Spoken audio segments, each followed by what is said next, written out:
Señorita, señorita, señorita. Bien aquí.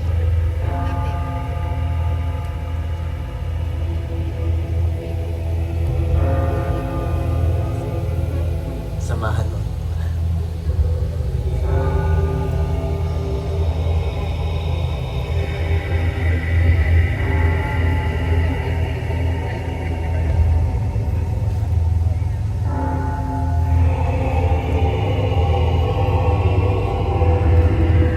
Ano at napadpad ang sa matigas na dalaga dito sa bayan ng San Diego. Napakatamis ng kanyang ngiti.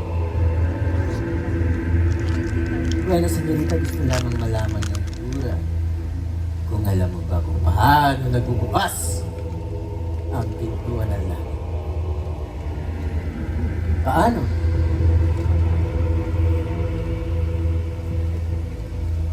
Kahabag-habag na dalaga. Sa likod ng kanyang kagandahan, tila di pa nakatikim, bigla ng langit. Bueno! Kung ikaw ay may nobya, palitan mo! Wala itong silbi sa itong tanta! Ang pintuan ng langit ay nagbubukas sa tuwing tayo ay nagbabawas ng kasalanan. Paano? Kinakailangan natin isabuhay lahat ng kautusan sa banal na kasalanan. Magpasaukol sa lahat ng buhay ng mga santo na itinuturo ng banal na simbahan na Katolika. Dasalin ninyo, manahin nyo ang ama namin ng paulit-ulit para sa ikaliligtas ng inyong mga kaluluwa, mga iyon ni Diablo.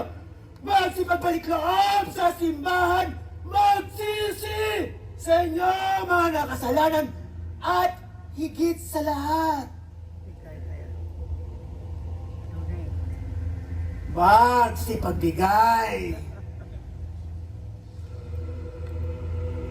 Kaya dumami ang Sa simbahan.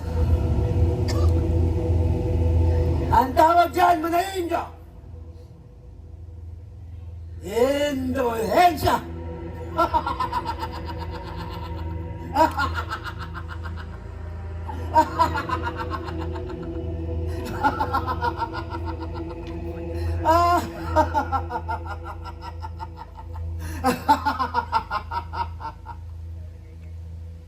Senyor.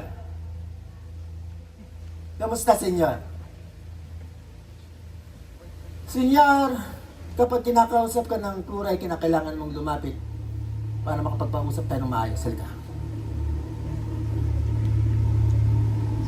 Nagkamali ka dong. Nagkamali ka dong. Dito ka.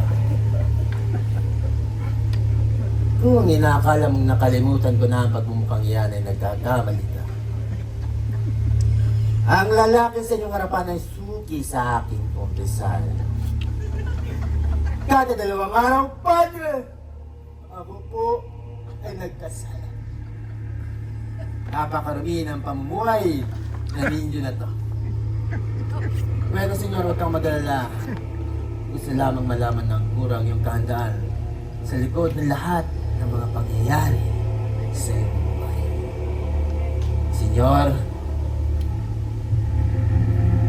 kung sakasakaling dumating na ang araw ng paghukom, ay nakahanda ka bang sunduin para makapiling ang ating idolo na si San Pedro? Siyempre, naturalmente. Sino ba naman ang hindi gustong makapiling ang ating idolo na si San Pedro sa araw ng paghuhukom? Mapalad ang lalaki nito. Mapalad ka, senyor. Dahil dito sa bayan ng San Diego, kaya mo pa rin ang mga pangarap. Mayroon ka lamang kinakailangan gawin. Senyor, ikinalulungkot mong sabihin na kinakailangan mo ng tigilan ang pagpunta sa mga bahay aliwan. tigilan mo na rin ang pagsasabong. Ang pantaya sa sabong, ibigay kay Padre. Ang tawag yan mga Indio!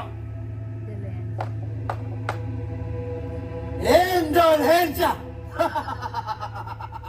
Bueno. Give your arms.